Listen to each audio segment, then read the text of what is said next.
Since the beginning of Skyblock in June 2019, Skyblock has blossomed into a huge game with its own rich history and timeline that cannot be covered in one video, as doing so would be a disservice to the past and the growth of the success we all know and love today. However, Furball the Hammy, a friendly neighborhood hamster, was once an avid Dungeons player, and Dungeons has been out for a shorter time, and today I aim to cover the entire history and the meta shifts of Dungeons from the day of its release to the present. Firstly, Dungeons was released on the 7th of July 2020, with Floor 1, 2 and 3 being released at once. The meta at this time was mages and more mages. In fact, it's arguable that mages were the most overpowered in contrast to the other classes in terms of power level difference, because magic damage scaling back then was ridiculous, where a frozen scythe dealing 200,000 damage per right click and hitting multiple enemies was a common sight back then. And also, how could we forget about the Pigman sword, which was basically so overpowered you could beat the floor 3 boss in 5 seconds with just the Pigman sword. And because of the sheer power of Mage, on floor 4's release on the 30th of July, Mage was nerfed by nerfing the Frozen Scythe, Bonzo Staff and of course the Pigman sword, but also giving the Dreadlord sword a buff. However, on top of that, they found out that the nerf wasn't enough and even nerfed mana regen and dungeons by 90%, which severely hindered a mage's ability to just spam spells, and there was a decline in mage use for a while. However, we all know what floor 4 is, right? Yep, the laggy floor with thousands of mobs raving together, and who does the most AoE damage, and who got another area of effect weapon or an AoE weapon? You guessed it right, Mage. While there was experimentation with Berserker and the new Hyper Cleaver weapon, as it's an area damage weapon as well, the Spirit Scepter and the nerfed Mage still proved to be way superior.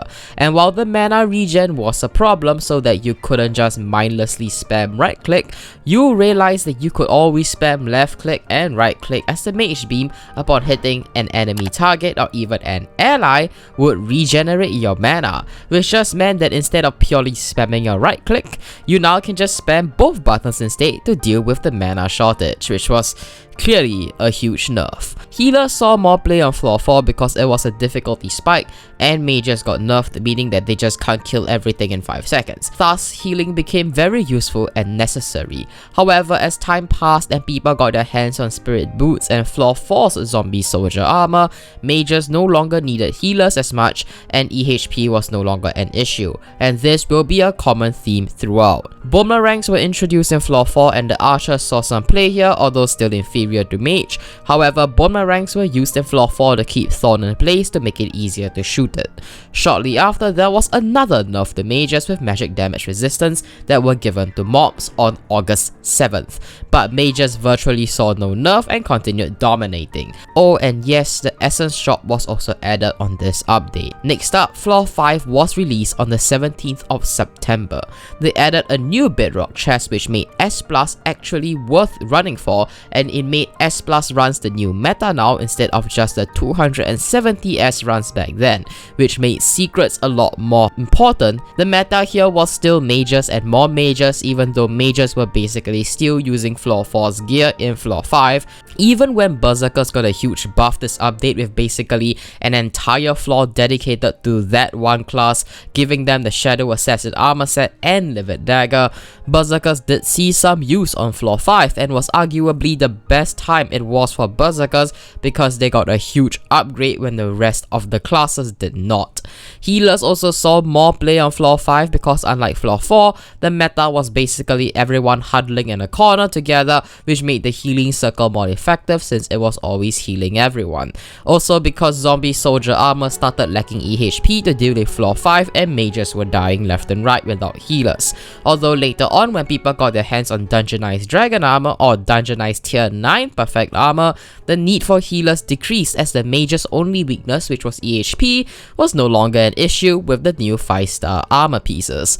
However, on the 24th of September, the Livid Dagger was nerfed because it used to do more damage than the Gilded Midas and the Shadow Fury on the front stab. They nerfed its front stab damage from plus 50% to no extra damage, and its backstab damage now only does double damage. Floor 6 was then released on 1st of October 2020, which proved to be a huge challenge and a huge difficulty spike. However, for a short while, Floor 6 could be beaten easily by casuals or by anyone with just the Endstone Sword, because the Endstone Sword made surviving the Terracotta phase easy and was part of what made Floor 6 hard. Also, back then, the final boss Satan would not attack you at all if you stayed in this hallway while shooting ranged projectiles, allowing you to just kill the boss with Mage and Archer weapons without it even touching you. However, this was patched in 2 days and Floor 6 was back to its dastardly hard difficulty. However, players once again soon realized how overpowered the necromancy effects from Floor 6, such as from the Reaper Scythe and the Summoning Ring, as well as the Necromancer's Sword and all of these summoning effects, and they realized how good it was. And they started gathering Giant Souls, Frozen Adventurous Souls, Lost Adventurous Souls, or whatever Adventurous Souls to beat Floor 6, because back then Necromancy was so overpowered that not only did they have huge EHP pools that would allow them to tank the mobs for you, and on top of that, back then Necromancy mobs did a crap ton of damage. However, Hypixel then decided to heavily nerf Necromancy because they felt it was too cheap, and they basically wiped out the use of Necromancy because they nerfed it to the ground and it never ever saw play again. This resulted in players to struggle with surviving the Terracotta phase due to EHP issues, and healers peaked in usage at Floor 6's release as every team basically needed a healer back then in order to survive the Terracotta phase, because Necromancer armor wasn't cheap back then, and Baby Yetis were yet to have been figured out to be useful for giving you EHP.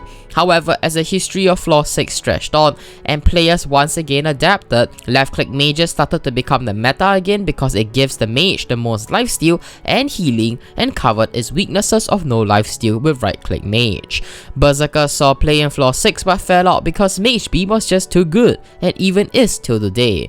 However, the class that saw the most unexpected rise was Archer, which finally was able to put its abilities and items to good use.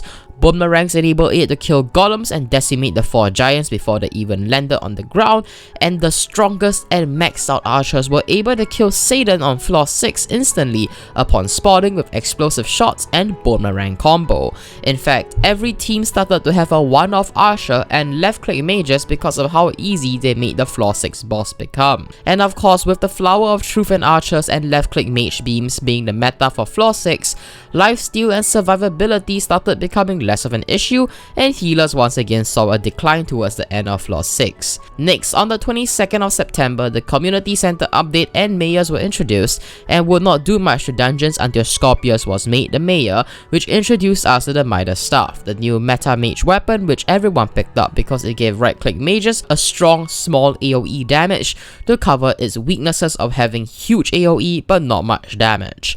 And finally, on the 19th of November, Floor 7 was released, and it was another jump in difficulty, and it was so hard that completing Floor 7 alone, whether you got an S, A, or even a B completion run, it was considered amazing.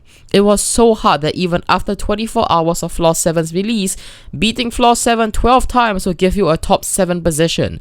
That was the magnitude of difficulty Floor 7 proved to even the most prepared Floor 6 players. And this was before the Spirit Boot and Terra Boot glitch was discovered. Imagine how hard it was to do Floor 7 with Floor 6's gear, without fly, without experience, or guides in the first 24 hours. It was that insane, and it was that hard. And for once during Floor 7's infancy, tanks saw some play because Castle of Stone made it useful for surviving the initial drop into the Wither Miners and Phase 2, but this was the peak of tank usage. Eventually, when everyone started getting their hands on Hyperions, which gave you movement, huge damage, and even damage reduction to boot, and on top of that, the fly glitch of Terra and Spirit Boots was discovered at this point in time, which made Floor 7 easier and way faster.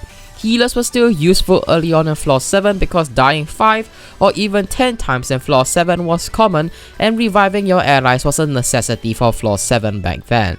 Archers saw even more play on floor 7 because Boomerangs were able to slow Necron down to a halt on phase 3 and also did massive single target damage to Necron in phase 4. Eventually, over a couple months when Wither Armor dropped in price and more people got their hands on it, and Hyperions as well, the need for healers and tanks dropped in use because dying was becoming uncommon. And now, coming to the end of things, the fly glitches were fixed and block glitches were fixed, which made cheesing puzzles and flying in floor 7 go poof overnight. And Hypixel Skyblock players went to use their creative minds to use Bonzo staffs to literally rocket jump all around the place and skip all of the necessary parkour according to what I heard from the current sweats who still play dungeons. Although I stopped playing dungeons roughly 2 weeks before the glitches were fixed because I got bored of the game and felt that Catacombs 38 was a good point to take a break at. So feel free to comment out what I missed out in the comment section down below. And with that, I hope you found this video entertaining, and if you enjoyed, be sure to leave a like and to subscribe. And this is Furfsky the Hammy, your friendly neighborhood hamster, signing out. See you guys in another video.